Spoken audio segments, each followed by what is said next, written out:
కేంద్ర మంత్రి సంజయ్ చేసిన ఆరోపణలపైన స్పందించేందుకు మంత్రి పొన్నం ప్రభాకర్ ఉన్నారు. పొన్నం ప్రభాకర్తో మాట అంటే పొన్నం ప్రభాకర్ గారు కేంద్ర మంత్రి బండి సంజయ్ ఒక ఆరోపణ చేశారు.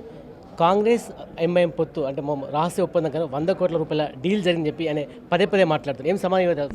ఎన్నికల సందర్భంలో అనేక ఆరోపణలు చేస్తారు, కానీ సాక్షాత్తు హోంశాఖ సహాయ మంత్రి ఆరోపణ చేసిండు కాబట్టి నేను ప్రతిస్పందిస్తూ ఆ ఆరోపణ రుజువు చేసి మాపై కేసులు పెట్టండి, లేకపోతే పొరపాటైందని క్షమించమని ప్రజలను అడగమని కోరుతా ఉన్నా. ఖచ్చితంగా మా దగ్గర ఆధారాలు ఉన్నాయి, ఇద్దరు కలిసి రహస్య ఒప్పందం జరిగింది ఎంఐఎం కాంగ్రెస్ మధ్య అని చెప్పి ప్రతి సమావేశంలో ప్రతి సభలు కూడా ఇదే అంశాన్ని ప్రస్తావిస్తున్నారు. రాజకీయ కొరకు వాడుకుంటున్నా అంటే పర్వాలే, సాక్షాత్తు మంత్రి కేంద్రంలో అధికారంలో ఉన్న పార్టీకి మీ దగ్గర ఆధారాలు ఉన్నాయని చెప్తున్నారు. జైల్లో వేయండి మమ్మల్ని. ఎందుకు జైల్లో ఇస్తలేరు? ఆధారాలు ఉన్నాక. ఆరోపణ అబద్ధపు ఆరోపణ, రాజకీయపరమైన ఆరోపణ.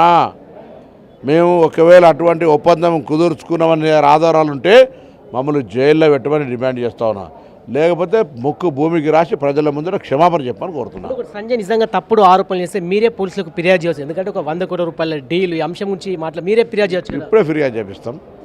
నేను ఆయన డిమాండ్ చేస్తా ఉన్నా, దాన్ని పెద్ద పట్టించుకోవాలి. బండి సంజయ్ గారి మాటల్ని పొలిటికల్ స్టేట్మెంట్ లాగా తీసుకున్నాం, కానీ మీరు అడుగుతున్నారు కాబట్టి తప్పకుండా ఆరోపణ ఉపసంహరించుకో, లేదా మమ్మల్ని జైల్లో పెట్టు, విచారణ చేయమని మేమే పోలీస్ స్టేషన్లో పిటిషన్ ఇస్తాం.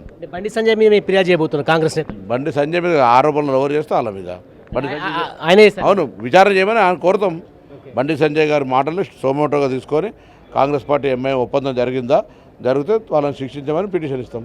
కాంగ్రెస్కి ఎంఐఎంకి కర్మలు ఎలాంటి ఒప్పందం మీరు చెప్పదలుచుకున్నారు? లేదు, ఎందుకు మేము మా పొలిటికల్ పార్టీ ఎవరితో ఒప్పందం మేము జాయిన్ ఎక్కడ అలయన్స్ లేదు కదా. అంటే మీరు ఎన్ని ఒప్పందాలు చేసుకున్న 10 సీట్లకే పరిమితం అవుతుందని చెప్పి ఆయన చెప్తున్నారు. కాంగ్రెస్ పార్టీ గెలుస్తూ ఉంది, పార్లమెంట్ సభ్యుడిగా కరీంనగర్ అభివృద్ధికి సహకరించమని కోరుతా ఉన్నాం.